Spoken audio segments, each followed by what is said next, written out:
Good morning, good evening, good afternoon, everybody. Welcome to the Finance Rebel Show. My name is Kamara Ellis. I am This one. ain't the Finance Rebel Show, boss. Dang, you know what? I'm so trained for doing that. Thank you. It Let seems me like start over you're doing so again. much work, man. Good morning, good evening, good afternoon. Welcome to the Black Wolf Project. I am 1/5 of the Black Wolf team tonight. We are short a member. They had a conflict in their schedule, so we only got 5 of us to hold it down.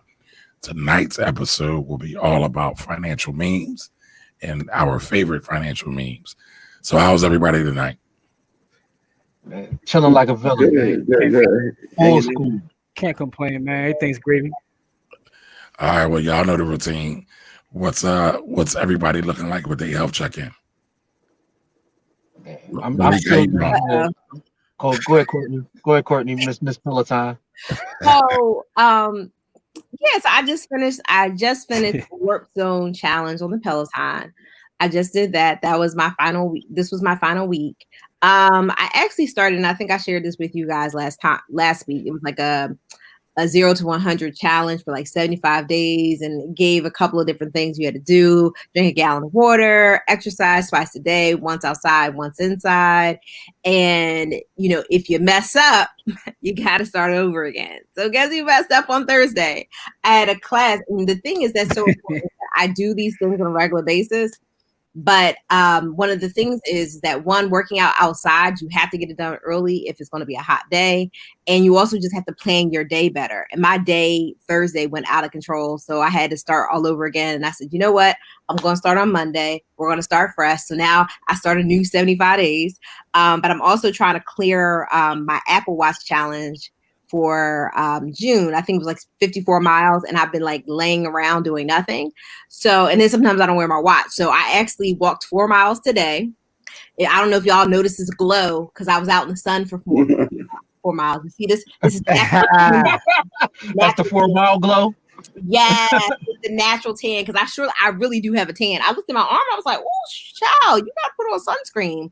So I did that 4 miles, and I have like maybe 4 more to go to make my June challenge. So, I'm focused and I'm doing it. So that's my health check-in.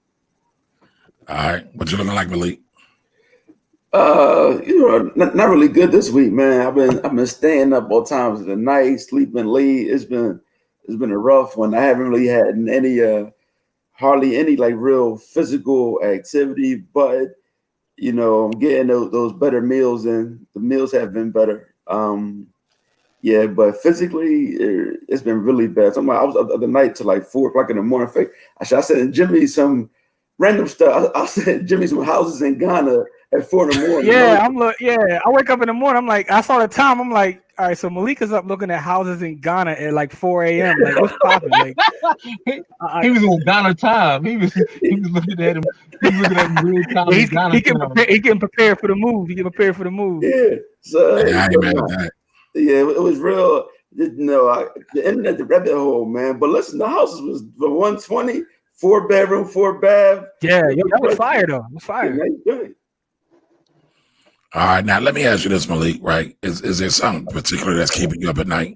Because it seems like a lot of people aren't able to go to sleep lately. Yeah, my phone. I'm talking about my phone keep me up at night time. You mean you won't turn the phone off? Nah, so what it is I got the kids, right? And my wife get off work at 10 o'clock, and then she get home at 11 o'clock, and sometimes one or both of the kids up.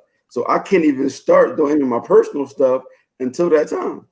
I got you. That makes sense. But I know a lot of people, even myself, sometimes I'm suffering from, I can't go to sleep at night for whatever reason.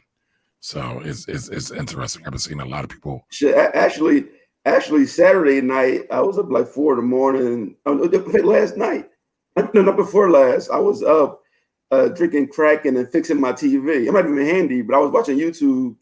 And I took the TV apart. Project. Look, the TV had went out. It went black. And I was just going trash order another one. I was like, you know what? Let me go to YouTube. So what YouTube said, I gotta take it apart, take the motherboard out, put it in the oven on 400 for 10 minutes, let it cool off, put it together, and it worked. It worked. I didn't think that was going to work, man. Put the motherboard YouTube in. University. I had to find the motherboard. I didn't know what it was initially, but I'm like, okay, it's open. I think it's this one, and I threw it in the oven.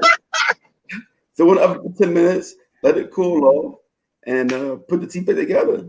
Your process is amazing, dog. The TV worked. Who's the first person to figure out that works though? Like who's the first person to say, let me try this? I don't know. Anyway. Yeah, I don't know. But listen, if your screen on your LCD go black, get the motherboard. Listen, I got 4 extra screws, but the TV work right now though. So hey, that works. That works. Wow. All right, Corey, how we looking? I can't tell you how much weight I lost or gained, but I can damn well tell you I'm drinking like 2 gallons of water a day because it's hot as hell down here. You know. So you know, I got up my 1,000 jump shots this week. Well, they weren't jump shots, them Jones was standstill, but my arm was working out. I got that winner. So and I chased down my own rebounds. I wouldn't let my kids chase down my rebounds. So I got some exercise chasing down my rebounds on them 1,000 shots I got up. And I was drinking water like crazy. So I feel lighter. You know, I don't want to give y'all TMI, but you know, my movements say I'm lighter. So I'm lighter. Yeah, there's a lot of innuendo on that one. I'm not touching that though. I'm not touching that. Jimmy, how we looking, baby? Yo, man, I lost another 1.2 pounds. Don't forget the 0.2 because I won all mine. So that's for the last. All pounds matter. All pounds matter. Yo, that's right. For the last 3 weeks, I'm down a total of 13.2. I'm feeling amazing. I'm getting amazing sleep because what I started doing with Peloton is I do the meditation in the evening, right? So the meditation just helps me tremendously. Like, shout out to Peloton for the meditation classes on there. So, you know, when I'm off the Peloton tread, I pull the app up on the phone. I'm learning to meditate. You know what I'm saying? So that's been amazing, and it helps me sleep. Gotcha. And this show is not sponsored by Peloton, by the way. I know it seems like it at times because Courtney and I, like, you know, we fanned out, but it's you know, maybe they should sponsor it. Yo, Peloton, highlight us, man. Can you sponsorship, man? Can you say Peloton stands? Yeah. I guess. Not till they cut the check. They got to cut the check though. But no, listen, Jimmy, I made 5,000 minutes of working out this week. I'm going to tell you that. I hit the 5,000K bet. Oh, congratulations. I got my 75th run. You know, so that's how they give you the little badges and all that. I love my badge. Yeah, so that's fire. But yeah, so everything's good, man. Okay. All right, so this week for me was like a total wash. I am in the dumpster right now. But tomorrow's Monday, so I'm gonna get back at it. I'm gonna go for a run in the morning. First thing. Let's get it. That's all I got. Diet ain't been the best either, but I've been drinking my water. That's about it. All right, Corey, you have this week's Bob of the Week, correct? Yep. So this week we like to highlight a Black-owned business. So this week is on Corey. And this week, Corey, you have the Array Boutique, correct? Yep, the Array Boutique and Infinite Allure Apparel. So are they they're husband and wife. They're husband and wife clothing designers. Okay. That's the Array Boutique, and that's the women's clothing line. She has glasses, skirts my wife buys from here. My wife likes the stuff. I like it on. Kids wear. Yeah, they got kids wear. Yeah, they have a infant, so they not an infant. She's a toddler, and then so they got kids wear. So that's the Array Boutique, and then the Infinite Allure. If you can go to that. Allure. Infinite _ Allure. And that's the men's line. Okay. All right. So we got Black Love and Black Business all in one. Yeah, Black Love, right? Black Business. Them tees is fire, man. and then his logo is absolute fire. I got about 10 of those black tees. Which one? With the Infinite Allure with the tiger, with a polo man normally be. I stopped buying polo. I started buying these. Is it my D's? Yeah. Okay. Yep. Yeah. So instead of me buying polo shirts, I grabbed these. I like that. So that's my new polo shirt. Okay. All right. Yeah. So that's the men's line. Husband and wife team, both quality items. So go grab. All right. So it's the Allure Boutique and it's Infinite Allure and the Array Boutique. Okay. All right. Cool. We'll definitely highlight that on our page as well. Thank you, sir. So we can stop giving Ralph Lipschitz your money, and spend it with your own people. You know what's so funny about that? Maybe a lot of people don't know that's his name. Call him what his mama named him. Yeah, that's his real name. That's what his mama named him, Ralph Lipschitz. You can try to be all cool if you want to, but I'm calling what your mama named you, dog.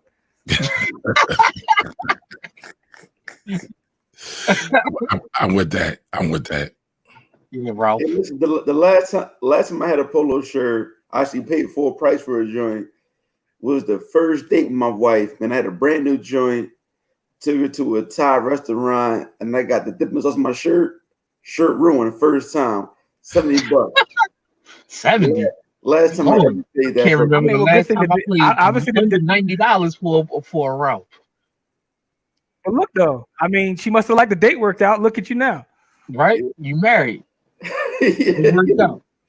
Man, yeah, if I could have had a $30 shirt, just saying, I would come. You was cheap with the $30, John. You did all right. You did it right. But after dinner closed down now, so no more clearance joints for me. Oh man, that's hilarious. Hey, listen. So before I know it's out of context and out of order. Before we get started, can I get 2 quick shout outs, please? Go ahead, Lee. I want to say there's one. I want to shout out to the mad violinist, man. Like he showed up to Rover, Colorado, and put on an amazing concert for the people. You know that's supposed to be part of our Black Joy segment, right? No, is it? I didn't see that. I didn't get a lot of today. Well, you left early last week.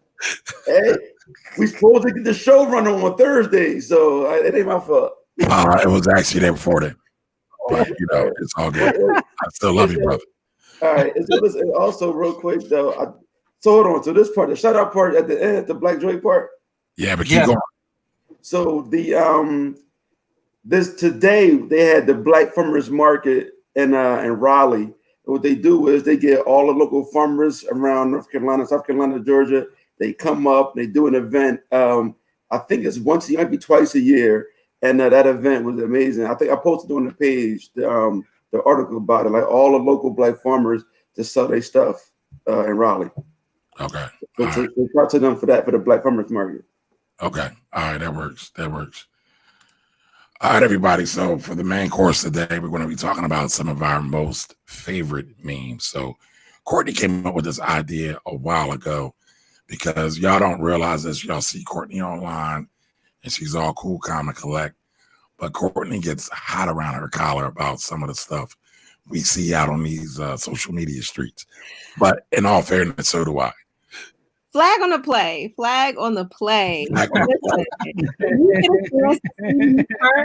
Then that's not for the masses, okay? It's not for the masses. Hey, listen, we keeping it funky. Hey, but let me tell you why I can appreciate Courtney though. I'm gonna tell you why. So, but before I even met Courtney, like she checked me on one of my posts, and then she sent a sub on one of her other posts talking about my post, and then I don't mind that because what she did, I don't let her slide, and she didn't let my comment slide. That was incorrect, I admit. But before I even met her, she checked my comment, so she could have it. That's Courtney. Both of y'all be on Team Ready at times. I see it. I definitely see it. She subbed you something nice. Really? I don't try to sub people. If I'm gonna come at you, I'm gonna ask you like, "Oh, hey, Malik Carter, what's up?" Like I do that. Yeah, no, you didn't add me on this one. I didn't ask you on that one. No, straight sub me.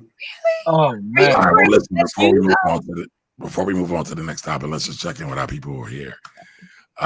Tracy Hurst, how are you? She says hello, Queens. Keisha John Tay, one of my favorite accountants in the world. How are you, Keisha? Nairobi Wright says, hey, family. Hey. Nairobi. Baltimore. Yo, I want to shout Nairobi also. I shot Nairobi because she just finished a project, rehab the property in Baltimore. That's amazing and it's beautiful. And I just want to tell her that, we proud of her. And it just looks amazing. And so shout to her for that. Yeah, absolutely. Shout to Nairobi. I think that's her first joint too when it came out crazy. Yep. Yo, yeah, and she did her thing. So, she rehabbed. It's a full 3-story. It's amazing though. It's amazing, and she has another one too. She got 2 already. Yeah, she working it out over there. Yeah, shout out to Nairobi. Shout out Nairobi. That's what's up. Can we borrow $1 though? Right. All right, couple more.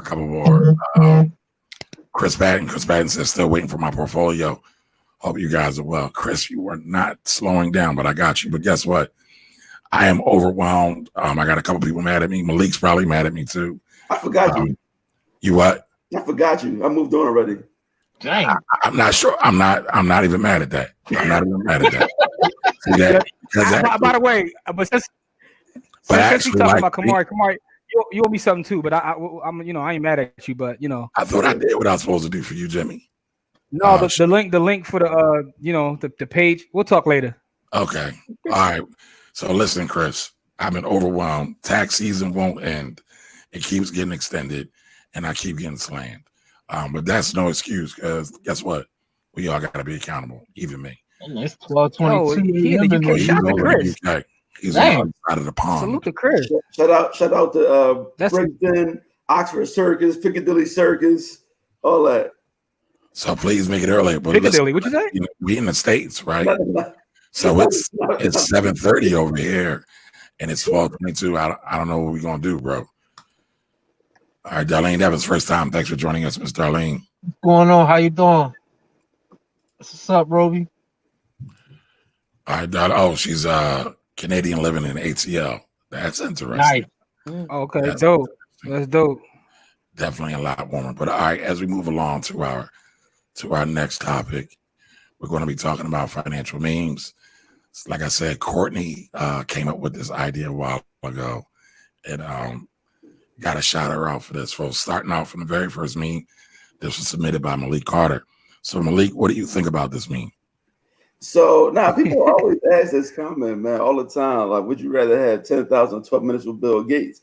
If I met with Bill Gates, give me the 10 racks, because all we're gonna talk about is how he trying to kill the black people with all these vaccinations he's trying to get. Damn. Bill Gates always talking about the number one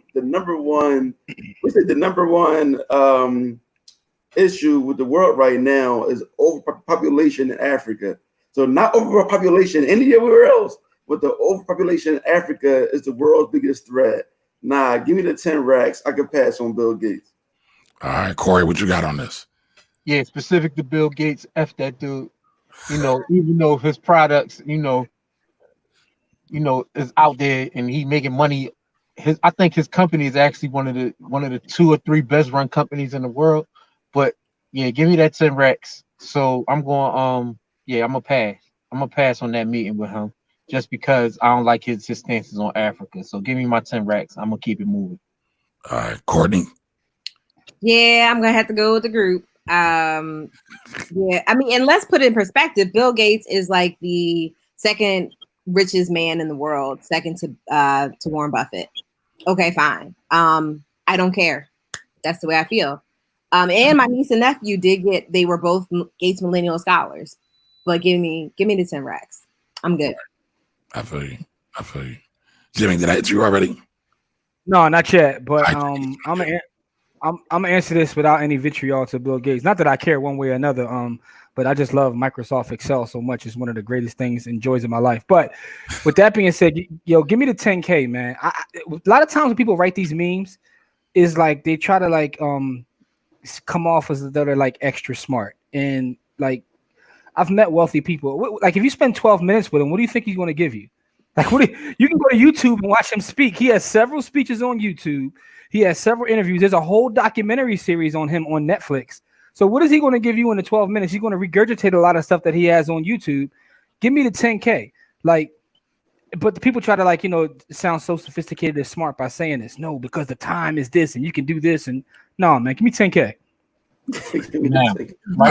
For me, that's what I was thinking. Like, I'm assuming this 10K is going to go to a charity or maybe the Bill and Melinda Gates Foundation.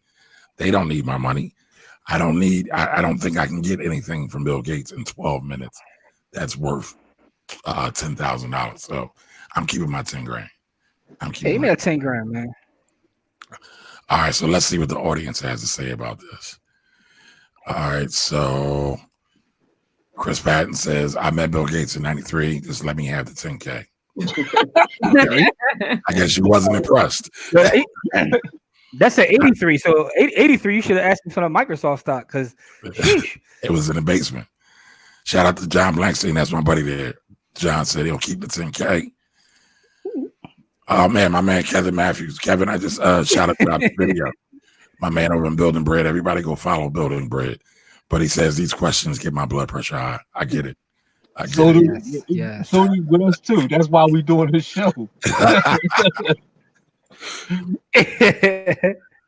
All right, so Nairobi says 12 minutes with, I'm guessing A. Selden. I'm guessing that's Aisha Selden. Yep. It's rated 12 minutes with Bill. Hey, shout out to Black Love. That's a Black Love right there, representing that black. You know what? And honestly, I can't even disagree because I can't disagree at all with it. I paid Aisha for a consultation. It was worth it. And she was much cheaper than 10 Listen, Isha's family, and the thing about that is she gonna be straight up with you when Bill ain't. Bill gonna try to talk and pontificate, about all kinds of stuff. She gonna tell you right like, yo, it's what you do. Right what to you the doing? point. What you doing is stupid, and it's what you got to do. So I agree with that. Yeah, I'm with that too. All right, Kahan Vic said, "What up, guys? I'll take the 10K. What's up, Kahan? What's up, Kahan? How you, bro? Hey, Kahan, I got some more commentary for you too. I'm coming back at you. All right, Chris Patton Walker says, "You guys missing the point. He should be able to give us a stop pick to run up." I guess, but Bill's not even like active in Microsoft. Hasn't been active in Microsoft for a while, but here's the thing about Bill inside though. He talks to Buffalo. But Bill Gates but him as an investor, his portfolio is out there as public knowledge. He puts it out there, so I think it's he owns a couple big companies.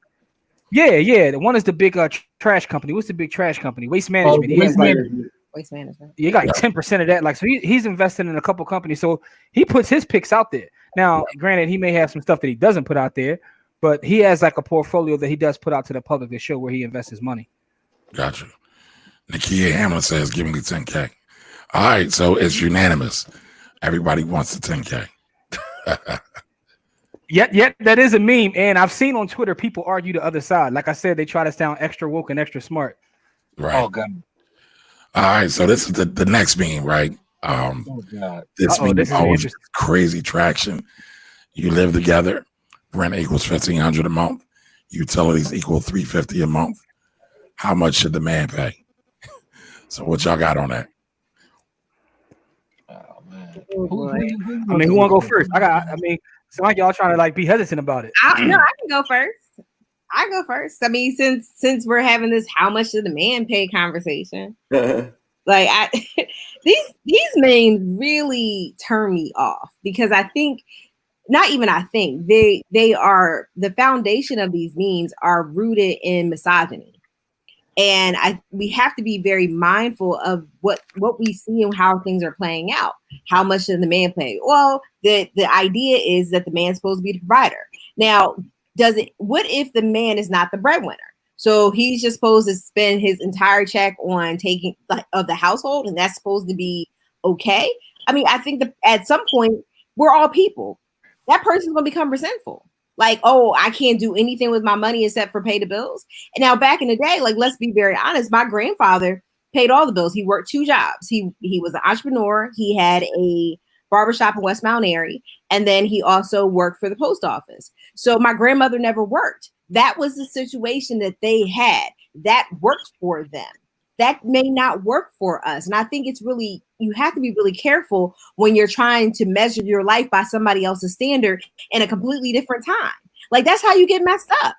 And so my answer is it should be proportional. If I bring in 70% of the household income, or I bring in, 45% of the household income, that's how much of the household expenses I should pay.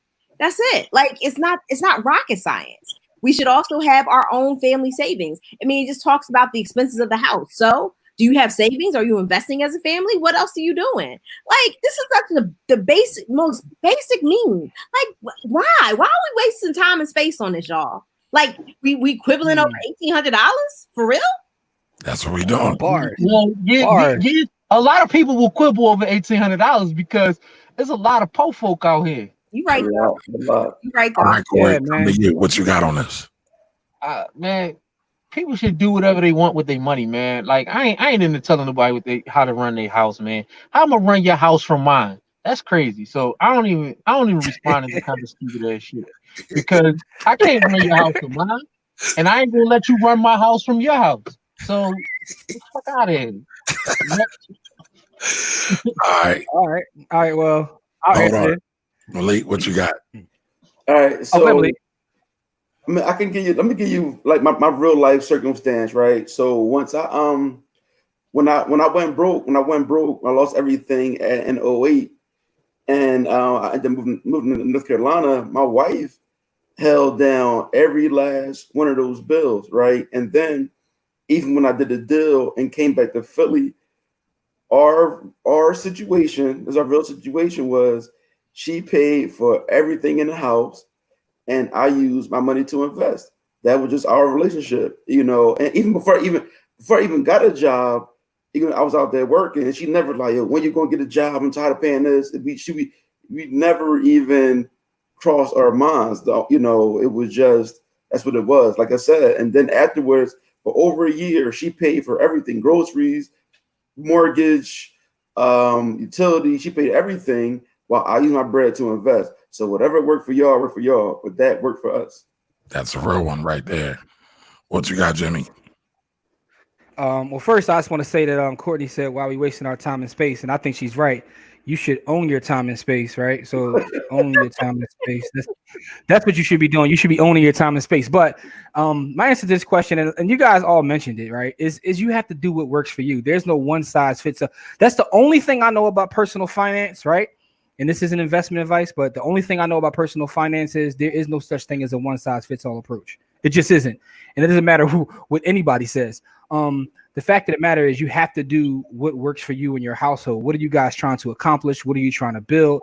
To give you my situation, first off, my wife would never even allow me to pay for everything if I tried to. Like she just wouldn't have it. Like, that's the kind of person she is. But we have goals together. So we'll sit down and say, all right, this is what you're going to do. This is what I'm going to do. So we want to make sure that, all of our like investment accounts are maxed out. So if that means that I take care of all the investment accounts while you take care of all that. So you have to figure out what works for you, but it all depends upon what your goals are, as a family. So everybody's is going to be different. That's why that meme to me is absolutely silly. But like you're right, Kamari, the one thing about that meme I can say, anytime I've seen it, it gets a lot of comments and a lot of traffic. So that's why people always constantly post it. But it's also interesting to see people's thoughts when they do post it. Right. I mean, so it's on me next. But, what I'll say is kind of piggybacking off Malik. I had a failed business at one point, and my cash flow was jacked up. Now, I always hustled. I always figured out something. But the electric bill might have been due on Monday, and I might not have no money coming in until Wednesday. Guess who covered that? Wifey. I mean, so when you're really looking at it from a team aspect, that's what marriage is supposed to be. But, a lot of time when I post that meme, because that's a meme I posted that meme a couple times. Actually, I did a whole show about that meme. But when people talk about that meme, it's always interesting to me because some people are clowning, right? And they're just throwing stuff in there just to have fun. And then some people are really showing how they really feel. And what I see is there's a whole lot of misogyny floating around that we really don't like to address. So men will say things like, well, if I'm paying all the bills, is she going to do me right in bed, cook, clean, and be basically barefoot and pregnant in the kitchen? And so that whole that whole sentiment is always very interesting to me for a couple of reasons. It shows that we haven't really progressed much in many ways since the 50s and 60s. And I think that's sad. But then on the other side, you'll see some people who have more progressive thought, more true respect for women. So, again, I say throw all the money in a pot. Y'all make the decision together, and then y'all rock from there. And let me try this one last thing on that real fast. So you got to make sure you hit the right partner no matter what you decide. It's a real life story. Me and one of my closest friends in college, his lady, they engaged, she got pregnant. He just out of school, worked, held her down, helped the kids down, helped her get to her master's degree.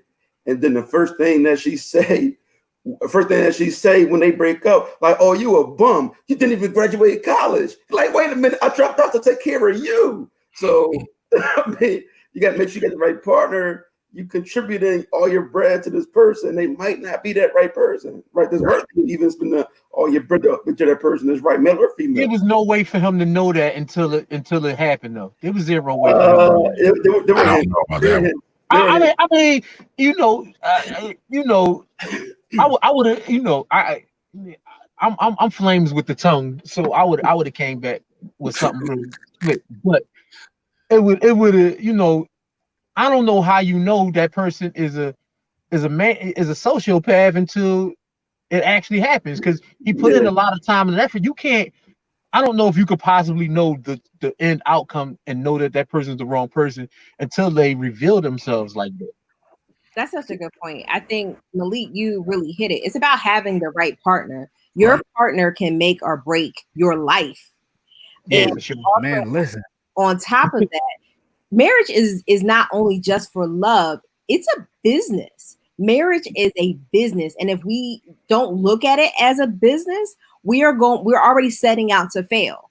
You have to go into your marriage with expectations of yourself and the other person. And you guys have to get on the same page. And when I'm saying expectations, this person gonna cook, clean, and blah, blah, blah. But it's like, again, if I'm, not in a good spot, is my partner going to be mentally able to help me? It's not just the physical aspect. Can they go to work every day? But are they going to be able to physically get in the trenches? I mean, and that's a real conversation that we don't have. I'm really tired of people romanticizing marriage. And when stuff gets real, people start running for the hills and they don't know what to do.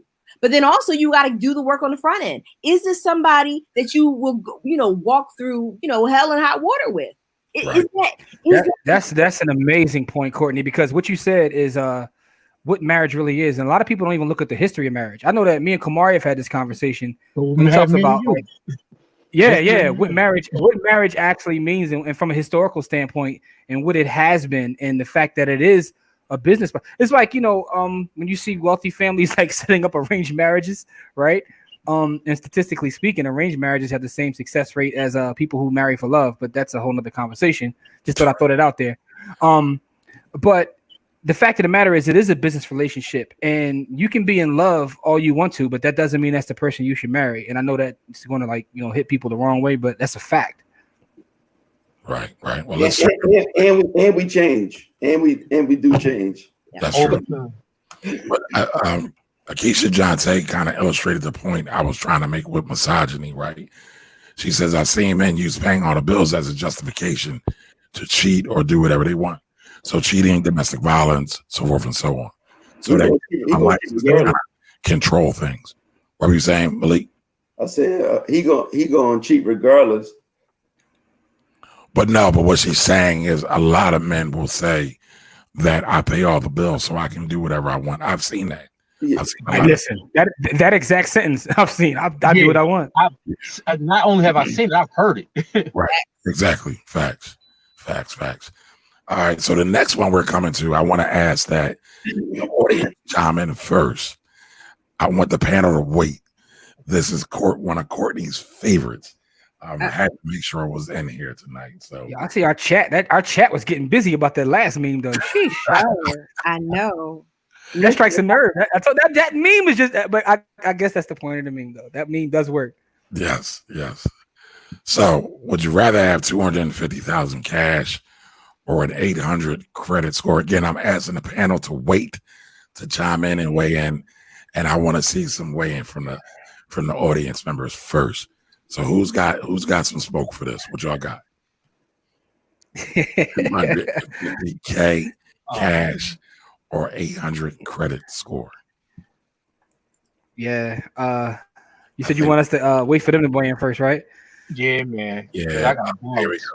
Chris Why we're wait? Yeah, So I'm about to say why we waiting for that. So he's got 250K cash. All right. Let's see. We got any more? Makia says 250 cash. Dante says cash. Man, y'all, we like in harmony tonight. Destiny Thomas said because our audience tends to skew a little bit smarter. right. 250K because I only need 700 credit score for my next commercial deal. Good stuff, Ken. All right, cash is king. All right, Johnny. Oh, we got a couple. 800. 800. Right, that's it. Let's jump it off from there, y'all. Man, just jump right there like, oh, he got one. Get him. Got one.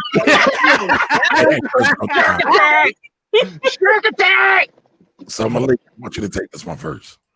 No. I think I'm letting my man ride. Listen, to each his own. You know, what I am going to say is my business just got the Amex Platinum. My business is totally fine. So you give me that cash all day long. I don't need the 800 credit scores for nothing I want to do. But let's say you had one cash and you had I got other day. But what if you had no cash and no credit, Malik? If I had no cash, I'm still take that. Listen, I've been there with bad credit and I made the cash work. So give me the cash. Yeah. Give me the cash. Okay. Kamari, there's some good ones in here. Man. Come on, Kamari. Right, good. Our audience going ham tonight. I like this. All right.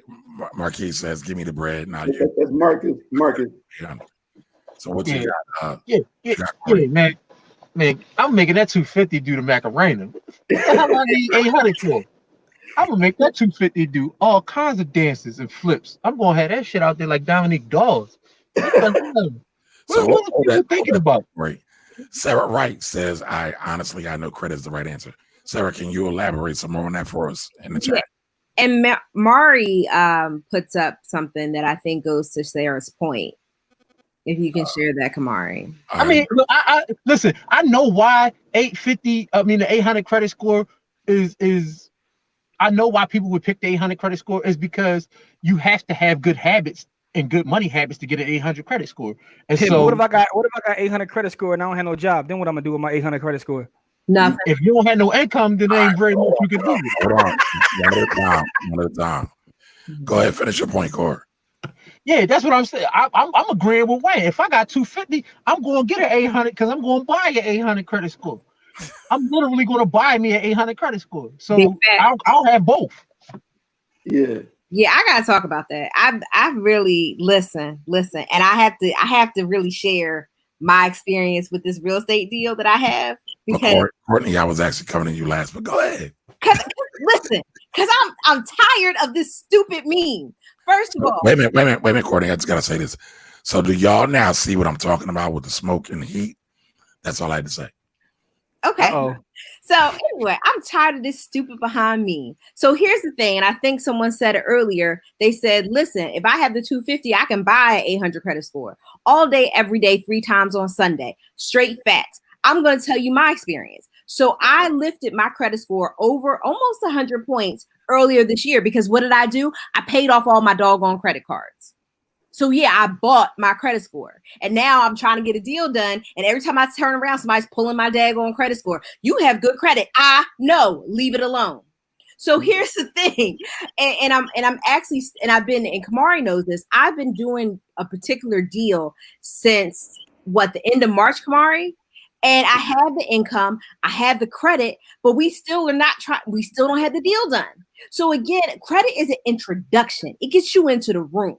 It gives you options, but it ain't the option. Give me cash every single day. And I see what people are saying that, oh, it gives you access to more it gives you access to more cash. No, it gives you access to more debt. That's it. Facts. It gives you access to debt at a better interest rate, but it gives you access to more debt because at the end of the day, you still got to pay back. Unless Courtney, hold on. I just saw a couple comments back that said if you're running a business, 250 the 800 credit score is more important than the 250K. Absolutely absolutely not. Try again. Exactly what Dwight just said. That's Dwight. Yeah, no. Black Wolf group member. What kind of business are you in, sir? I got questions. And I see this this is how you get me fired up. Because again, my business runs on all cash every day. Now, if I'm adding credit to the mix, but it's not going to be anything more than 250. I'm going to run through. What are you doing? Are you a maritime? Are you shipping stuff? Like, do I see a bill of lading somewhere? Like, I have so many questions. A bill of lading is actually the document, the manifest for what's on a ship. So for those who don't know maritime law. So listen, just, you know what, Kamari, go to the next person. I'm annoyed. Got annoyed. Here's the thing, right? Question is 250K cash or 800 credit score. Here's the thing, right? What you got? When it comes to personal finance, we tend to like overthink things or try to be like, extra saucy when there's a great book. Is Everything You Know About Finance Can Be Put on an Index Card. And to me, that's one of the greatest books ever because it just simplifies everything. And the fact of the matter is this whole idea of credit. This is something that came across through social media.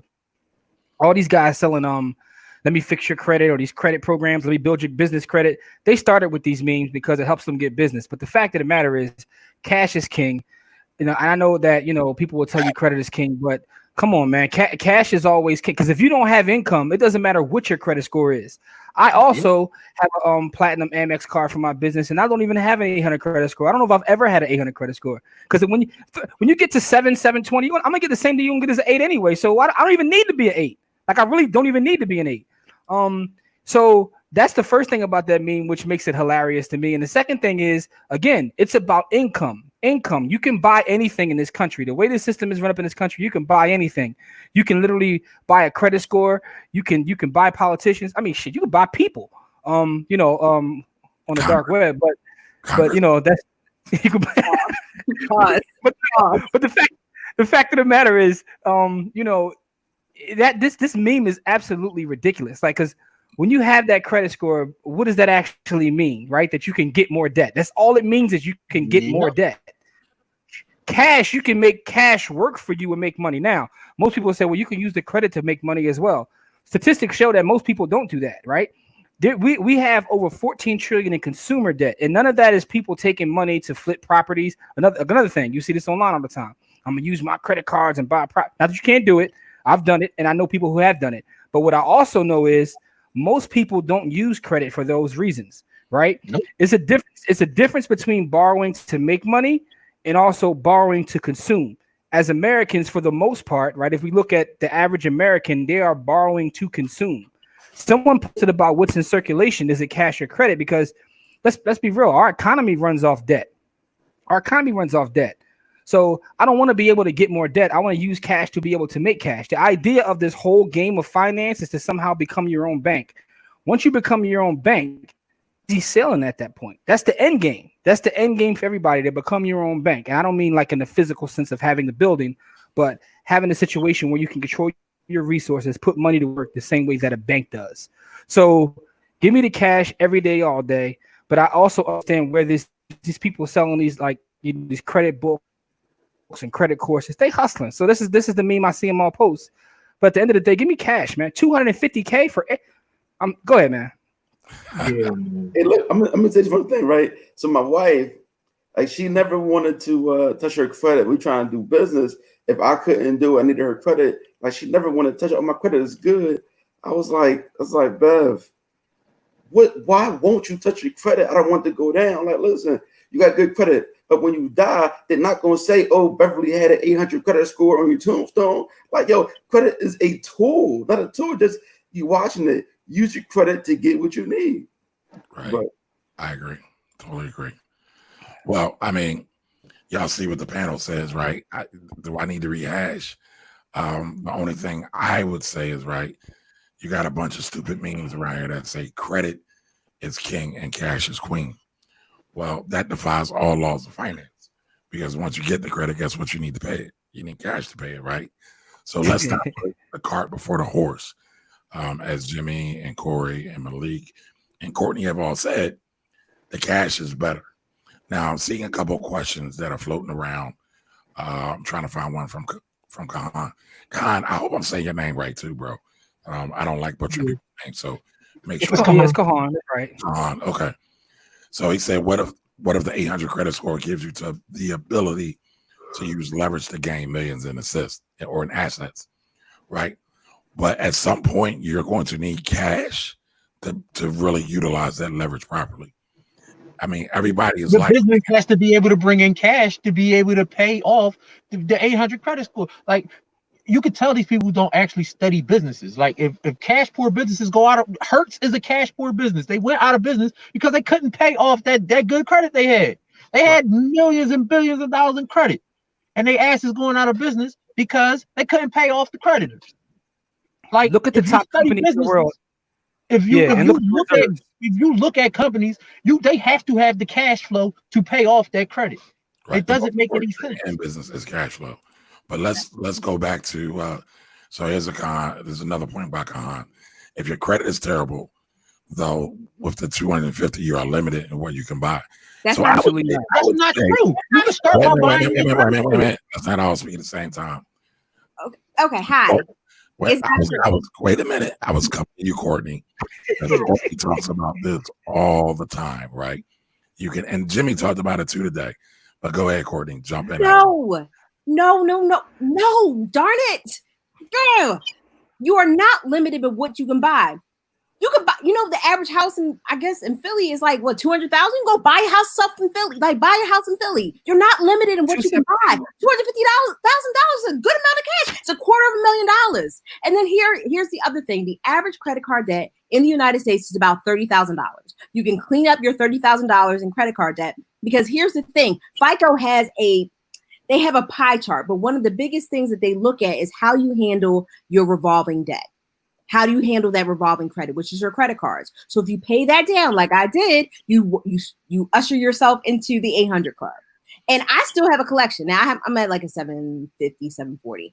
But I still have a collection on I have a medical collection I'm not paying off, and I told them that. And they can come see me. But my point is come and get me. Because we're not doing that. And they're outside the statute of limitations, so you can see me on that too. So I'm not paying it. It falls off next year. Boom. So, and then I guess at some point I'll be in the 800 club. But my point to everyone is that we have a grave misunderstanding about how money works, period. And that's what causes these memes to flourish and take flight and fly off into the ether. And we're like, how did we get here? Yeah, because we have a misunderstanding. You use the 250, pay off whatever issues you have going on, and then you get back in the game. And Mr. Vicks, I'm not trying to come for you, but it's not that. I mean, my bigger thing is that his commentary or his conversation is something that I've seen over and over and over and over again. And it's and every single time I see it, it's wrong. I see it again, it's wrong. It's wrong, and wrong. And and it frustrates me because, again, I don't know who said it earlier, but people who are selling credit repair, they use this as a hustle. They try to educate people about this hustle. And I'm not mad at you. Do you not rock out? Because having credit does open up a lot of doors. I will say this. I had to get insurance on a property that we're doing a deal on. The deal that never ends, y'all. We were supposed to close on Friday. You see who didn't close on Friday? This kid? Okay. But I'm really upset about it. But I share with you to say, even when we did the property insurance for the property, the guy pulls my credit. He's like, yeah, I'm able to give you a great rate because you have great credit. I know. Stop pulling it. Same thing with car insurance. I know. Stop pulling it. If I get one more pre-approved offer in the mail, I'm going to lose my mind. But I share this from a person who almost got denied from the bar because my credit was quite shady. They were like, oh, no, ma'am, you're going to have to do something about this or we're not going to let you in the Pennsylvania bar. So I say that from being there to being with really good credit. So I share this with people, and I was able to flip my credit even when that was going on in 3 months to get over 700. So when I got the Benz was at a 2% interest rate. Yo, Courtney been low key flossing on us tonight. Her 750. She just hit it with that one on the out. Jab, uppercut, right hand.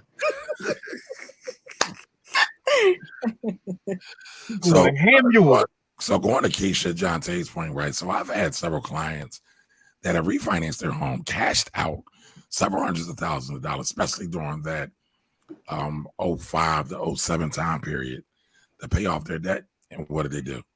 Ran their debt right back up. Mm-hmm. So it's really crazy how we have been programmed by the marketing machines of big companies and some of these smaller, like Jimmy said, credit fixer-upper people to say that. Yo, it was one of them on the by the hood. To say that, you need credit or credit is more important than cash. Go ahead, Jimmy. No, I was saying I was having this conversation last night with someone on the By the Hood IG page. He was one of those credit guys. And, he hit me with the, because when you got credit, you could do this, that, and the third. And I'm like, look, listen. And then someone came in and sent some facts through. If you have no credit card debt and $10 in your pocket, right? No debt at all. If you have no consumer debt and $10 in your pocket, that puts you in the 1% across the world. That's how bad credit messes up people, because we like to romanticize about what we're going to do with this 800 credit score. But data and facts show that most people don't know how to handle those things, don't know how to handle debt, and they don't use debt to make more money. They use it to consume. So to me, for the average person, it's better off just to leave it alone altogether. So we have to stop romanticizing about what we're going to do if we have this amazing score. And he also told me, well, this is what the rich do. The rich use debt to do. I said, actually, the wealthiest are the ones giving you the debt because you're paying them the money back. They're charging you interest. The real wealthy, they're on the whole other side of the coin. They're the ones that are issuing the credit because you have an 800 score. That's what they're doing. So they're playing the credit game, but on the other side of the table. Yeah, that's what I go back to, being your own bank. Right. Well, hold on. One more comment on this, then I want to go to the next meme. So, Caliandra, I hope I'm saying it right. As a Brazilian immigrant living here for almost 20 years, I have a lot of limitations that I see as a blessing. Okay. No credit card debt, no student loans. I had to save up my money to do it all. So it sounds like Ms. Vicks did it from the muscle. Yes, salute to Cali. She was a conscious consumer, and she was able to double up. So I'm not mad at that. I'm not mad at that.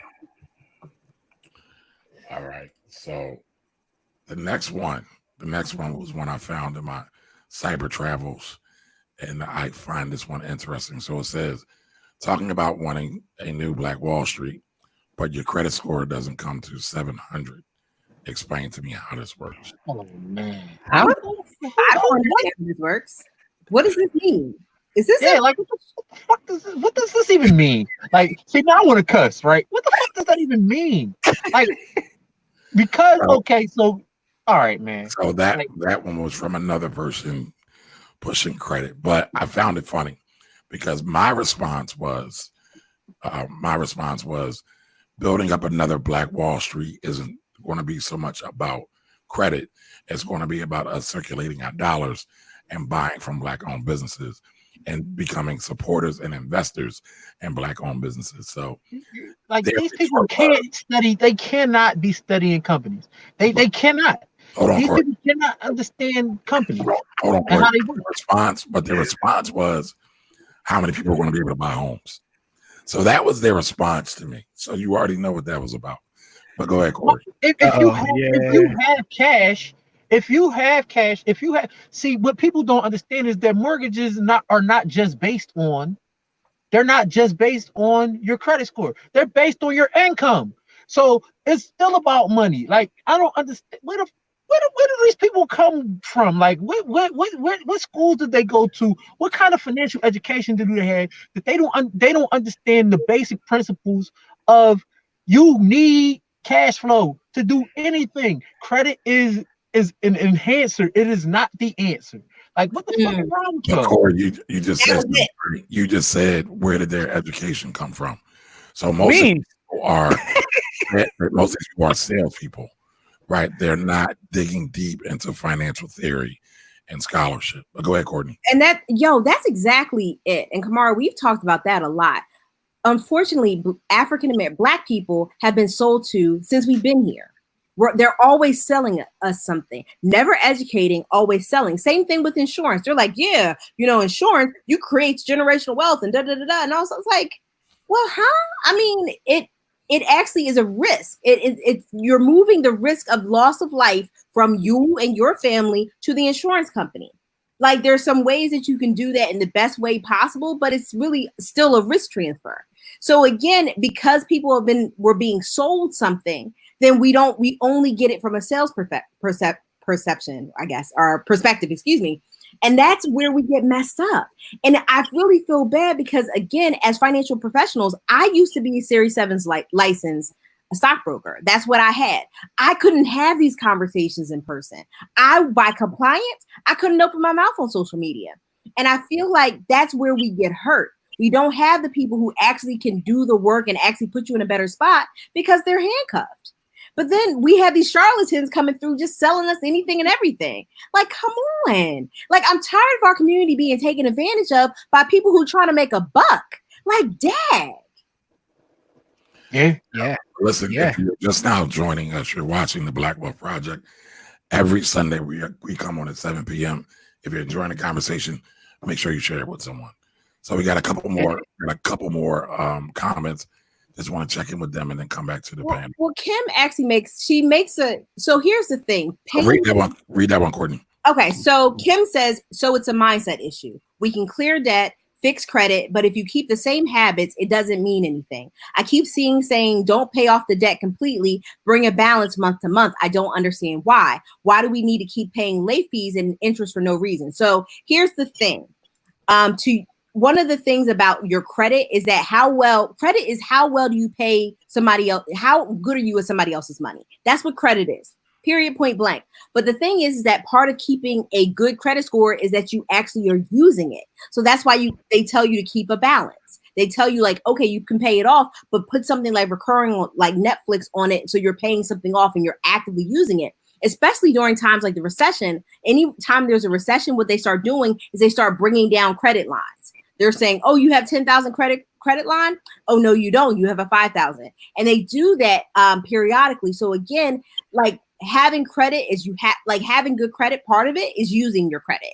And that's kind of something that people don't understand. But again, as long as you're paying your minimum, whatever you're supposed to pay minimum balance every single month, you're not going to get hit with a late fee.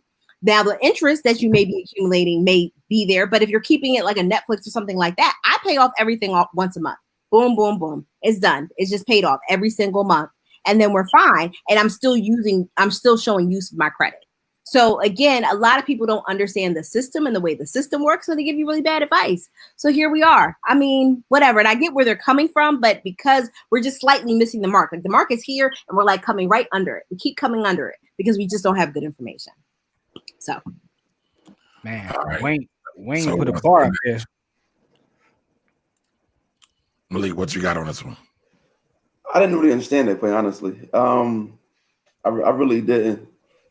It's like talking about a new Black Wall Street with credit score. I mean, the two don't really go together, and I've never seen it before, so I really don't even have any words for this. Gotcha. Jimmy.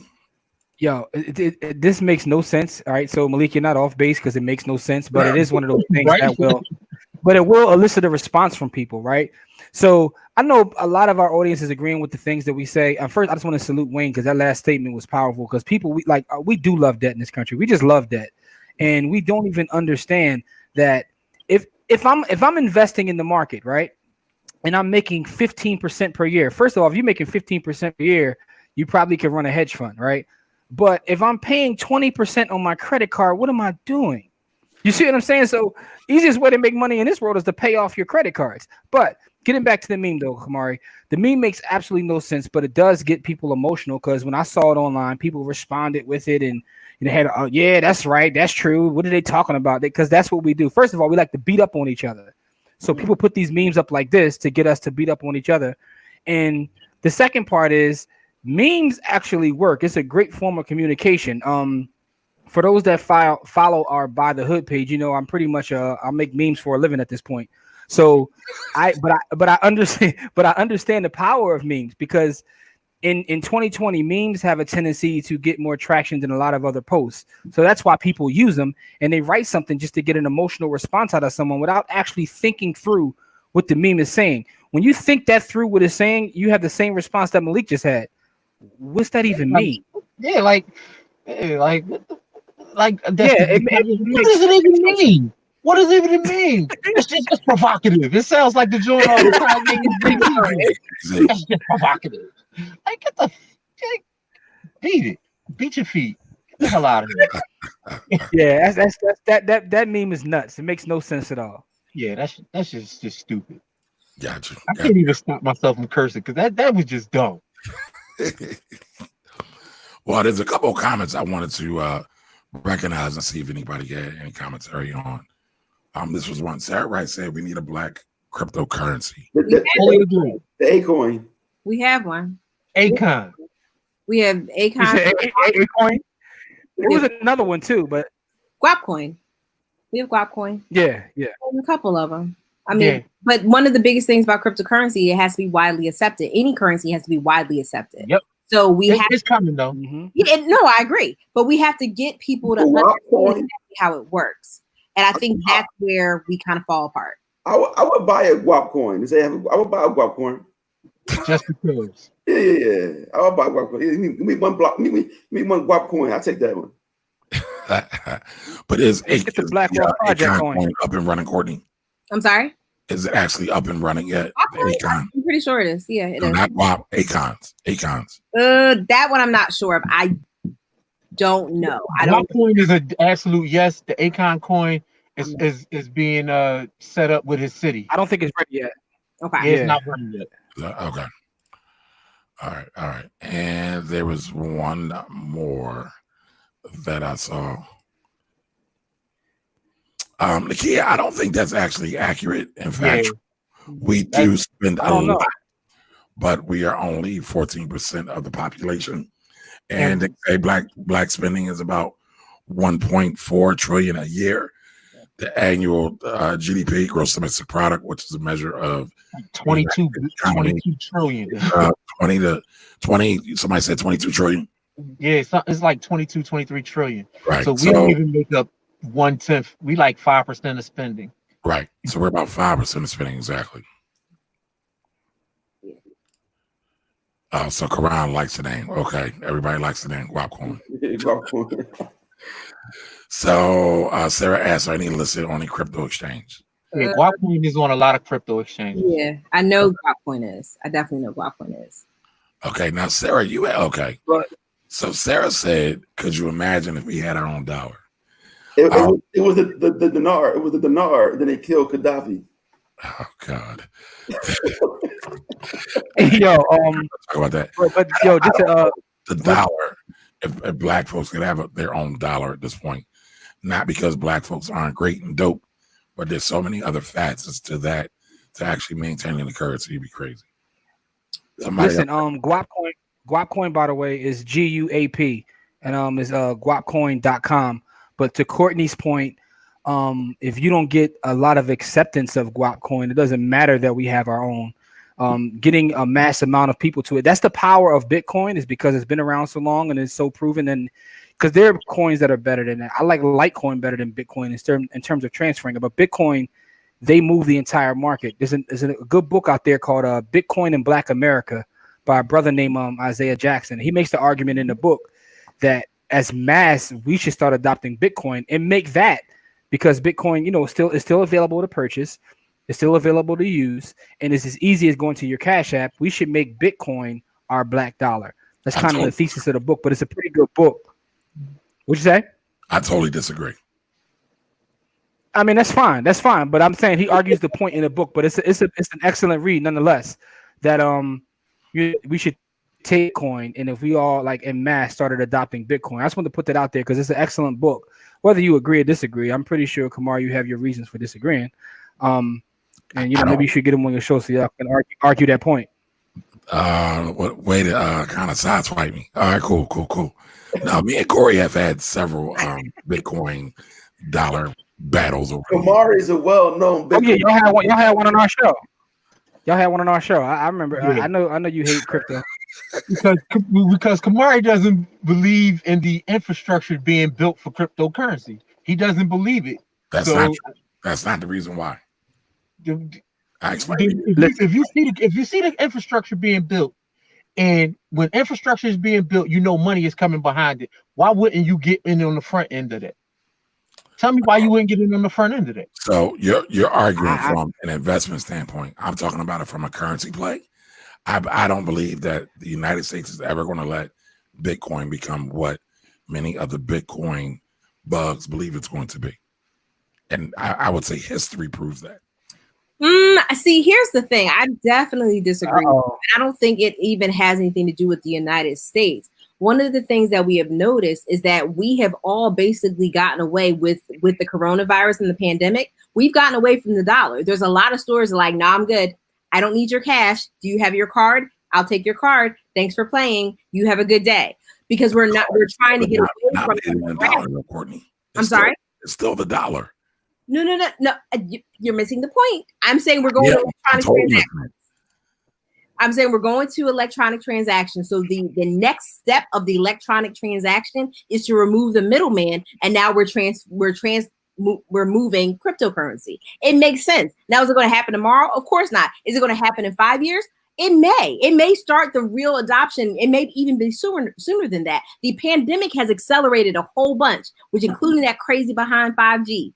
I'm not a 5G. I mean, I believe in investing in 5G too, but I'm just saying generally a lot of the timetable for a lot of the technology that we've kind of been looking at like this for a while has now taken off based on the issues that we have had with social distancing and all those other things with the pandemic. It's coming. We got to get on the train. But the thing is that get up front, man. What? That's not even the argument. Don't get on the back of the train. Get on the front. But the United States. All I'll say is this. The United States is already in the process of creating their own digital dollar.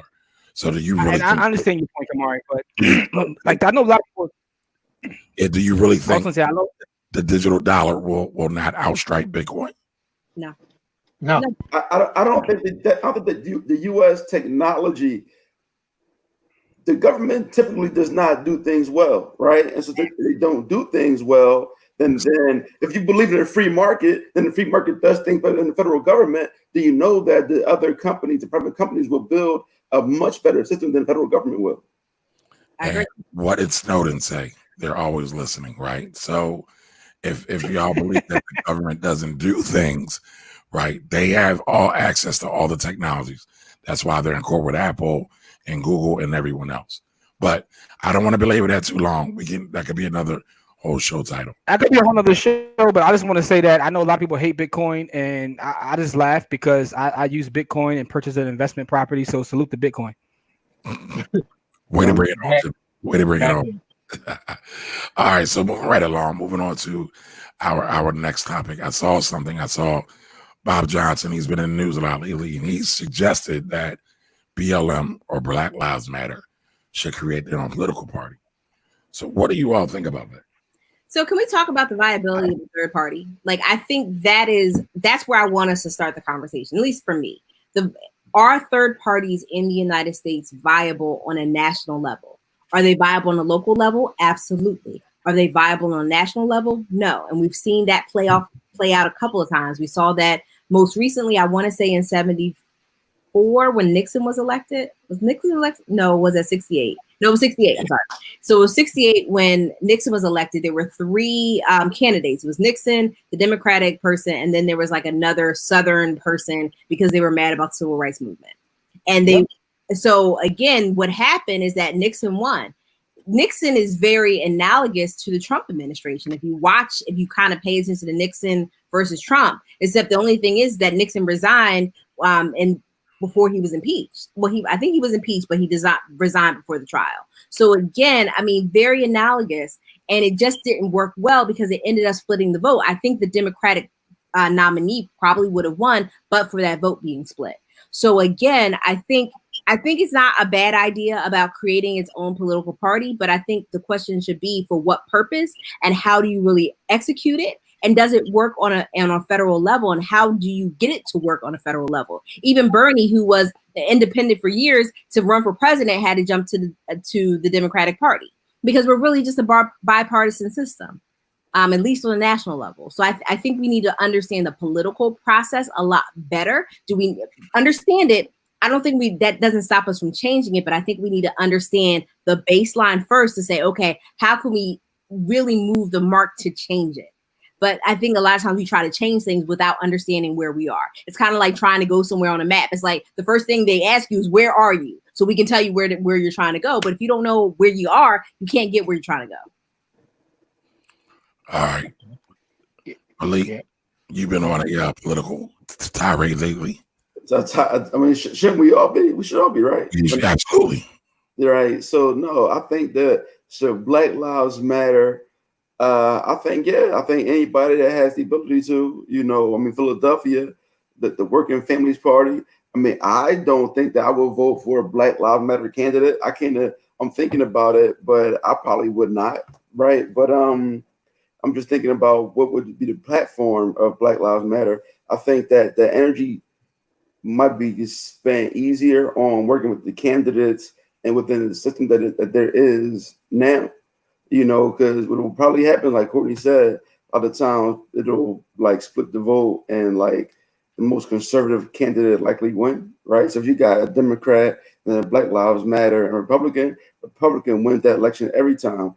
Same reason why Jim Kenney is the mayor of Philadelphia. There's no way Jim Kenney should have ever won the election, but you got the White Evans and you got Anthony Williams. Yeah, Anthony Williams. I he lives on the corner. I like Anthony Williams.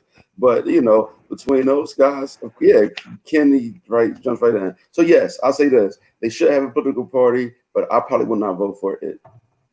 Gotcha. What do you think, Corey? Should they create their own political party? Yeah, good. Be my guess. But because I don't want to say nothing reckless and disparaging about Black Lives Matter, because first of all, the name is trash. But I'm gonna leave it there. But yeah, you want to start your own political party? Go ahead, be my guest. I don't like the tone that we shouldn't do it because it hasn't worked in the past. Like, I think we should leave that alone. Like, we should do something. Starting with education, like Courtney said, and similar to what Malik said also. But I think we should start with education. We should start with understanding what the political process looks like, and then running our own candidates. If we get in the practice of running our own candidates, we can run them from any party. So it doesn't.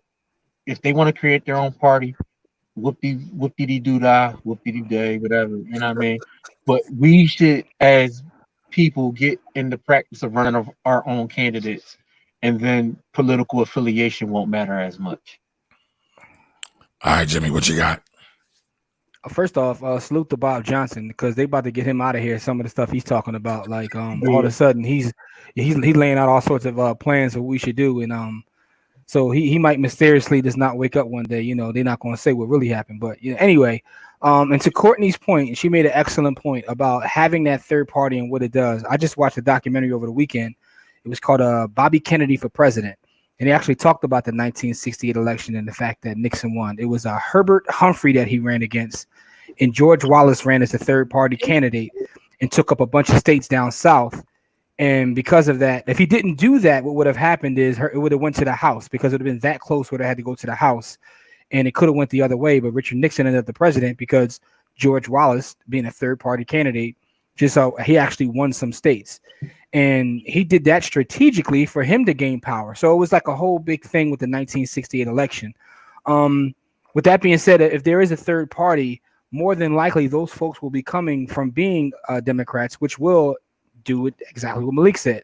The Republicans would just walk in there. But with that being said, something has to happen, because we're at a place now where we just get like, the Democrats aren't doing what they right. So they're in the middle.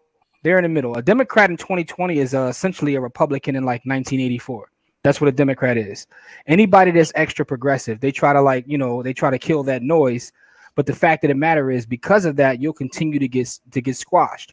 One of the things that Bob Johnson said that was interesting was in trying to deal with Democrats from a business person standpoint. He was talking about getting money during election season. And he said that Democrats literally told him, hey, we're not giving you any money for ads or any of your businesses because we don't need the black vote. We know we got it anyway. That's problematic. And that's very problematic when neither one of these parties are doing anything for you.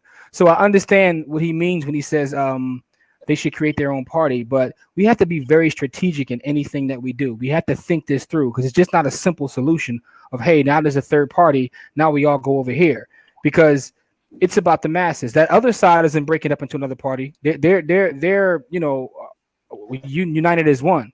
So we have to figure out how to vote as a block, as Malcolm talked about in the ballot or the bullet. Like if you're not voting in a block, doesn't matter. So we have to be strategic and figure it out. So I think it's interesting, the idea of creating a party like right now with all the energy that's out there in the world and what's going on. But it has to be really thought through. What is that actually going to do? Hey, can I real quick before you move on, can I just counter one thing that Jimmy just said? And that's that the Republicans, for the most part, stick together, but people like Donald Trump is a Tea Party candidate, right? Like the Tea Party took over the Republicans. So you don't even hear Tea Party anymore because they're synonymous with the Republican platform. But I'll let y'all go over there. Yeah, but even so, in the beginning they did, but now they all fell in line. That all the people that he talked dirty about and all that, they all fell in line.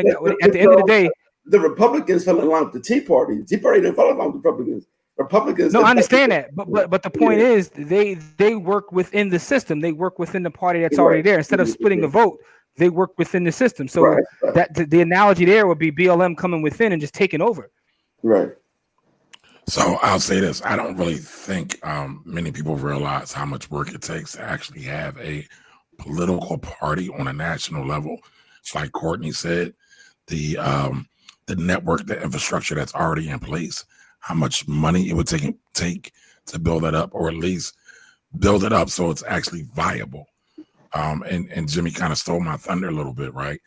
I feel that the ballot or the bullet should be Black people's political Bible.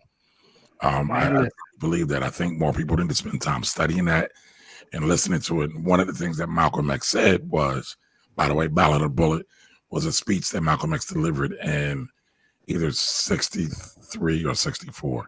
I can't remember exactly the date. But one of the things that he said was that if you align yourself with the Republicans and or the Democrats, you are politically unsophisticated or unnaive because neither one of the parties actually care about Black people. And that's been proven time and time again. And that's even my thought process about some of these quote unquote Black people who are caping for the Republican Party right now. Republican Party is no better than the Democratic Party and vice versa. What we have to do is we have to vote in blocks, which has been reiterated a couple of times in the comments. The question is, can we do that? Can we get that much Black unity nationally? Forget national. How about locally? Can we get that much unity to vote in blocks? And I haven't seen it. So what's you have seen it different? You have seen it in 2008. You saw it. No. You did. We voted in a block. We saw a Black candidate, and we all went to the polls, and we cried when Obama got in. And all, well, I ain't cried, but the vast majority of people cried when Oldhead got in office. We voted as a block. We saw a Black candidate, and we went. No. So Alan Keyes is a Black candidate. We did not vote for Alan Keyes. Black people are not that stupid, right? So I think y'all saying you saw us vote in a block though, and you've seen us vote in a block within the last 12 years. In 2008, 2007, we voted in a block. So I would disagree. So to me, what voting in a block is, it's saying that if you don't give us X, if you don't deliver X, we are not going to vote for your candidate. Or we are voting for this candidate because of X. So it's to me it's different, and we have put that much orchestration and political power. I just want to put out there real quick. The Bulldog is April of '64 all together. So go ahead, Malik. April of '64. Okay, no. I was asking, like, is there a black pack in Philadelphia right now? There's several black packs in Philadelphia. Yeah, there's a couple. I don't know any of them. Okay. Yeah, I think I know of one offhand. There's one. But I think for us to vote in a block, we have to have some real ask. We have to have ask of whatever candidate it is. And I think I saw one floating around earlier that I think Mark Lamont Hill put up. I mean, I think it was like maybe 8 things that he shared out. I can actually pull it up. And again, I think it's just hard for us to agree on stuff. I mean, I think as much as everybody tries to pretend like we are monolithic as a community, we're not. So it said the movement for Black Lives demands. The first one is reparations. The second is no bail. The third is release all prostitutes from jail. The fourth is no death penalty. The fifth is free education. The sixth is free health care. Seventh is defund the police. 8, cut the military budget. 9, redistribute the wealth. And 10, publicly finance campaigns. That's what Mark Lamont Hill posted earlier. That's so loose. Yeah. It's very vague. I think it's very loose, and I think one of the things that bothers me is that there's some federal issues here and there's some states issues here. And I think one of my frustrations generally is that we don't know how the government works, like kind of that education thing again. And this is not just it's just not Black people. Like, honest to goodness, I've seen many people jack up the way the federal government works and basically jack up the way states work. So reparations, federal. No bail, that's federal and state. Release prostitutes from jail. Prostitution is typically it's like a state level crime. It's not a federal crime, usually, unless you're going across state lines. So that's like a state issue. Okay. No death penalty. Also, murder is a state. It's so-and-so against the Commonwealth or so-and-so against the state of New York. So that's a state law issue. And then free education. That's also a state issue. Free healthcare. It's kind of state, but they made it federal. Defund the police. That's also a state issue. Cut the military budget, that's federal. Redistribute the wealth, that's federal. And then publicly financed campaigns, that's across the spectrum. So I think it's really important for us to understand where everything fits for us to make our specific ask. I think it's very easy to make very specific asks on a local level or even a state level. We can really drill down and say, okay, especially, and I was looking at I'm going to make this comment and then I got to roll off. I was looking at Minnesota, their rules about the law on murder. And I was looking and they were really like, yeah, they need first degree. And I was looking and the officers who murdered George Floyd, I don't think you could get a first degree based on their law. I mean, the best they could get was like second. And again, my problem is that we have to understand how these laws work so we can actually physically go after and say, no, if a police officer does this in the execution of their duty and we see X, Y, and Z, these 3 elements or whatever the elements may be, we want first degree murder. And you can do that as citizens of a state.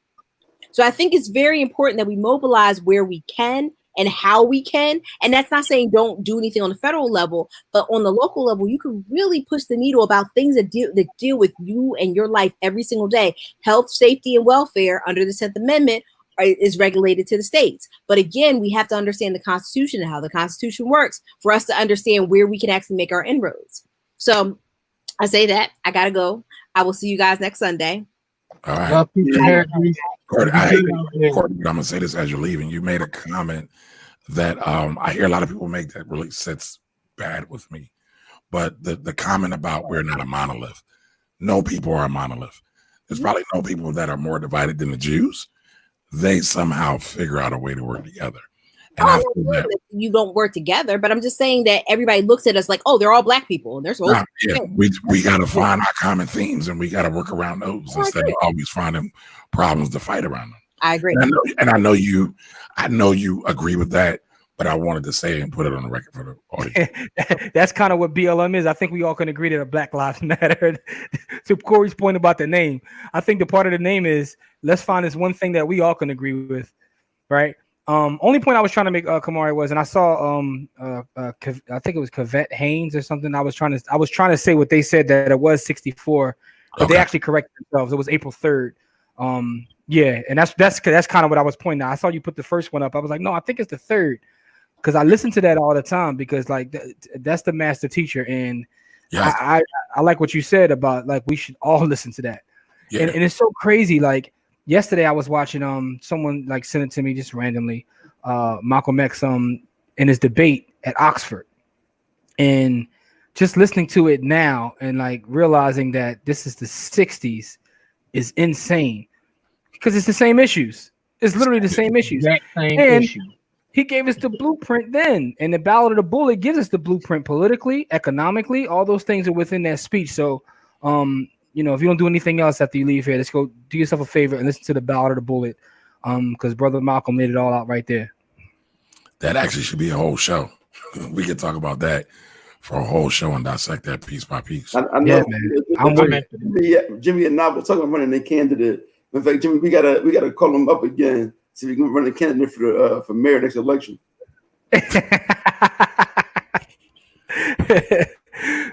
Oh man! Right. So I saw a comment up here, and I wanted to see what y'all thought about it. Cavett says he's new to the channel, so welcome, Cavett. He says he's new to the channel. Is ADOS a viable political party possibility? They're trying to be. Yeah. I think you're going to run into the same problem that Courtney mentioned, right? So they're a little bit divisive for one, but salute to ADOS, because the one thing I will say about them is they have made themselves like their presence felt, but most of the people that participate are former, Democrats. There's no one from the right wing coming to be an ADOS participant. So with that being said, Talib got a lot of smoke for them. He says that he got all kinds of smoke for them because of how divisive they are. Because if you believe in any sort of Pan-Africanism, you can't really believe in what they stand for. And with that being said, what they'll do is they'll take enough people from the Democrats to kind of like do what Malik said earlier, right? You're going to split the vote. We see this in Philadelphia locally all the time. Man, works well. Listen, I learned it a lot, dealing with the chicks. Like, listen, you got the hater, get her out the way, take her in the back. We're gonna deal with these, divide and conquer, and it just works. But listen, can we do this for everybody that doesn't know? I guess one of you guys explain to people what ADOS, American Descendants of Slaves. Descendants. Everybody, please, somebody explain what they are to everyone else. I'll let Kamari do that because it seemed like he got some smoke for him. The way he smiled when that question came up, I think you got some smoke for him or something. No, because I didn't really. So it's the American Descendants of Slaves, right? And their platform is they want to go and get reparations. And so they want reparations for Black people born in the United States that have direct lineage to people that were enslaved in the United States of America. They were started by Yvette Carnell. You might know her. She used to do a lot of stuff with Boyce Watkins and also Tone Talks. I can't think of Tone's. Anthony Moore. Anthony Moore, thank you. So Anthony Moore's Tone Talks, they're both on YouTube pretty heavily. And that's their whole thing. They don't like the idea of immigration, regardless if it's Black immigration or white immigration, because they feel immigrants are going to come steal jobs from Black folks. Kind of the same thing that Candace Owens is on. I didn't want to say her name. Yeah, I didn't either. I'm saying her name, but I'm gonna say this without saying too much. I like to listen to Dr. Claude Anderson. I'm gonna just leave it at that. Yeah, Dr. Claude talks a lot about immigration also, but if you believe in uniting the diaspora, see what they believe is in tribalism. So they're saying get with your tribe. You know what I mean? Like, and the tribe they're talking about is the descendant of slaves, and so they're more tribal than global. So they're not Pan-African. They're more they're a tribe rather than they're not trying to be like some global conglomerate. They're So, more interested in being American than being black, in my opinion. well, that's an opinion. I'm not going to share that opinion. I'm just going to say that they're more interested in tribalism than globalism. And so it's for the American, I mean, I ain't gonna turn down nothing but my collar if they send me a check. But I'm more into Pan-Africanism than ADOS. But I understand why and what they're doing. And I agree that they would be divisive as far as in a political sphere. So to take it back to the question. But here's my opinion, right? So I totally get why they say some of the things they say. Some of the things they say make sense, right? I've been on their site, I've read what they stand for, and I agree with a lot of it. Do I agree with all of it? Absolutely not. But in my experience in dealing with people who consider themselves ADOS, it's like either you're all in or it's nothing. One of the reasons like I enjoy doing this show is we don't agree on everything, right? But we can have a discussion and a conversation. We don't have to agree on everything, right? As long as we can have a conversation. But when you, in my experience, at least, when you talk to someone from there, it's like, yo, it's like if you don't believe, you're stupid, and there's no dialogue there. There's no dialogue. I love people with differing opinions as long as they don't, get to the point where, the coon train's coming in. But outside of that, we can have a difference of opinion as long as we can have a dialogue, right? And that's kind of my problem is how divisive it is because, and there's also a lot of, how can I put this? There's a lot of they act like victims a lot. And we are victims, right? Let's not get that wrong. Like we're not. But when you start talking about black wealth, they say that, what's the point of that? Is reparations or no, right? And I agree that we are owed. We are owed. We absolutely are owed.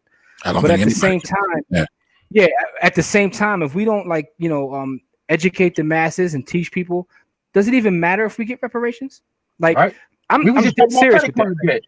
We were just talking about credit card debt. You give people a gang of money, they gonna go get an 800 credit score. Listen, we're gonna tie this all up like this, right? When you see the memes that you seen us show today, and you recognize that people follow these memes, you recognize that if we were to get reparations right now, it's going to go right back into Master's hands anyway, because all we're going to do within a couple of days is like a Chappelle skit, man. And I'll say this, last thing I'll say, because I know I got the raps, and we've been on here for a while. The greatest meme I ever seen was on Facebook, and it said, here's some financial advice. Never take financial advice from somebody on Facebook. That's the greatest meme. So I'm going to end with that. All right, folks, last segment of the night. Black joy moment. Anybody got anything for this, Malik? I know you said you were happy about some things that you saw. Right. The mad violinist out in Aurora, Colorado. I forgot the young. The thing is, there's so many police murders, man. I don't want to get them mixed up. I mean, there's so many. The young boy that was playing the violin for the Cats. I mean, that one. I normally don't share. I don't share murders anymore, but I might have to share that one because it was so much in the context what the police were saying. But we can go over that later on. But the mad violinists, and once again, shout out Crystal Taylor and everybody else that's doing like the Black Farmers Market in Raleigh. Okay. North Carolina, we out there. All right, Jimmy. Anything for Black Joy moment this week? No, man. I mean, I haven't saw any nothing amazing, no amazing memes. But so I have really nothing for this part. Yeah, I seen a bunch of non-black people get their clock cleaned. I seen a young man being Where you get that from, Corey? What happened? I said, where you get that from? Where did I get what from? Now go ahead. I'm sorry. I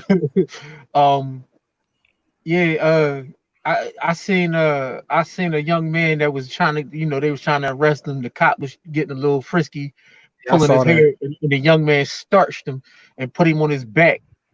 You know what I mean? So I gleaned a little joy from that. I ain't gonna say a little bit. I watched that shit like 30 times. It's a lot of that going on. It's a lot of that going on. Absolutely. Absolutely. So I got Black Joy from us doing this week, right? Every week we're growing. We got more and more people here. We got more and more thought. I think we had to put up a bigger premium or more importance on Black intellect. So we're here and we're talking about various opinions from various people. And we're not arguing, not fighting. We might get a little passionate every now and again, but I want to give the Black Wall Project a shout out because, this is something I've been wanting to do for a long time and we're doing it. And, again, shout out to everybody in the comments. Shout out to the team. I truly appreciate you all. Comments were amazing tonight. Yeah, comments was on fire. All right. So what's one thing that everybody can support you with this week? What you got, Malik? So if everybody can, go to my page at Real Estate Coach Carter in the link in the bio. I started a t-shirt brand with my son. They're going to be in. That is Trust Fund Kids. So grab that. You can also grab other t-shirts. I would appreciate that. Oh, that's dope. That's dope. What you got, Corey? Go to the Bottom go to the YouTube channel and subscribe and listen to. We got a lot of Black entrepreneurs, including both gentlemen that's on this show. That really, you can find the keys to wealth and wealth building on our podcast. So go to YouTube, subscribe, or go to your, whatever podcast format you listen to podcasts on, and listen. It's all there. Whatever you want to build, you can build it through what we got going on there at the Bottom Hood podcast. All right, Jimmy, what you got? Yeah, I was just going to echo what Corey said. I'll say a couple things. If you're watching this on Facebook, make sure that you go to the Black Wealth Project YouTube page, subscribe there as well. So my whole thing is about YouTube. Buy the Hood as well. This Kamari's page too. Malik got a page too. Go to YouTube and subscribe. Yeah, I've been on his page. I'll be watching people. He be watching people. I'm post enough. Yeah, so go to the Buy the Hood YouTube page, subscribe to the Buy the Hood YouTube page, hit the little bell so you can be notified. We have an amazing interview dropping this Wednesday. We had the privilege of sitting down with Sean Prez, who's like the head marketer for Sean Combs Enterprises. So he's like Diddy's right hand man, but he's his head of marketing, and he's been his head of marketing since Bad Boy started. And he has other brands he works with, like Coca-Cola, McDonald's, Verizon. So we had the pleasure of sitting down and having a great conversation with him that'll be out this Wednesday right on the Buy the Hood YouTube channel. Nice. Yo, salute to y'all for doing y'all thing. That's pretty dope right there. That's pretty dope. Appreciate that. My only ask is to follow us on Facebook and YouTube at the Black Wealth Project. Again, follow us on YouTube and Facebook at the Black Wealth Project. We will be back next week, 7 p.m. You know what? I lied. I do have another ask. So I just want to reiterate. Everybody listen to the Ballad of the Bullet. There's some real Yeah. A lot of times we forsake our history because we think we're in the future and we think the future is the only thing that matters. But when we go back and get our history, or as the term of Sankofa, right? Go back and fetch it. We're able to see some gems and some patterns that we can capitalize off of if we just take the time to do the research. And it's a YouTube video, right? So you can put it on the car, you can put it on the crib, wherever you're at. But it's some deep thought and it's some practical thought that we could put to work right now. So everybody. And Kamari, I just want to say real quick about the Ballad of the Bullet that is also on like the streaming platforms. Like I know it's on Tidal, I think it's on Apple Music. That it's so powerful that they took it and literally made it a track on most of the music streaming sites. So just make sure you guys listen to the Ballad of the Bullet. It's amazing. Yeah, we're going to do a show on that at some point. So listen to it, study it up, so we can get busy with it when we drop the episode. And again, thank you for everybody that's here. I'm truly honored that you all showed up. Remember next Sunday at 7 p.m. And I'll see you all next week. Bye-bye. Go Eagles. Peace.